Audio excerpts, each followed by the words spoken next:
We begin right here in Washington, and as the United States government finally reopens after the longest shutdown in its history, lasting more than 42 days, the work stoppage, which crippled federal operations, strained millions of Americans, and disrupted key services, came to an end late Wednesday night after the House of Representatives approved a short-term spending bill negotiated between Republicans and a small group of moderate Democratic senators.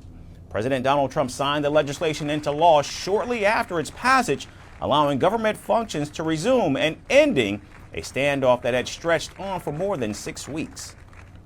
My signature, the federal government will now resume normal operations, and my administration and our partners in Congress will continue our work to lower the cost of living, restore public safety, grow our economy, and make America affordable again.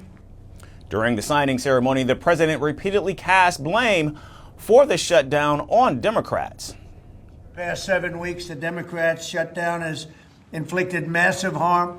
They caused 20,000 flights to be canceled or delayed. They departed so many times, so late. People were hurt so badly. Nobody's ever seen anything like this one. This was a no-brainer. This was an easy extension. But they didn't want to do it the easy way. They had to do it the hard way.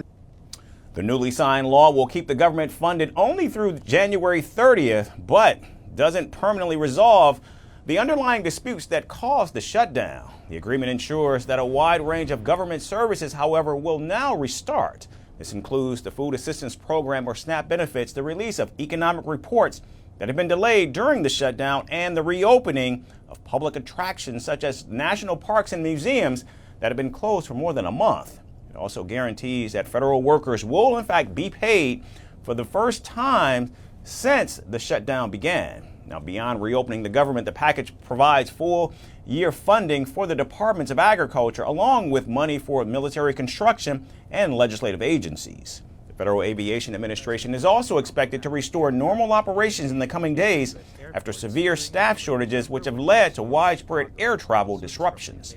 The shutdown was triggered by a funding impasse in Congress as Democrats demanded that the final bill include an extension of health care insurance subsidies under the Affordable Care Act. Republicans, however, argued that the issue of health care could be debated later and should not hold up the government from reopening.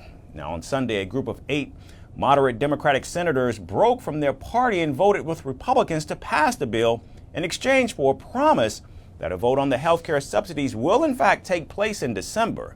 That compromise ended the shutdown, but it also triggered anger throughout the Democratic Party. The compromise provides temporary relief and avoids further disruption to daily life, and it does set up, however, another potential showdown very soon. For now, the immediate crisis has passed, and Americans can expect normal government services to resume in the coming days. But with the next funding deadline already on the horizon, Washington may only have bought itself a few weeks of peace before the same battle begins all over again. Want the facts? The latest developments? News that gets straight to the point. Well, we've got all three just for you. This is Firstpost Live, a brand new show, your window into what really matters. Don't miss it.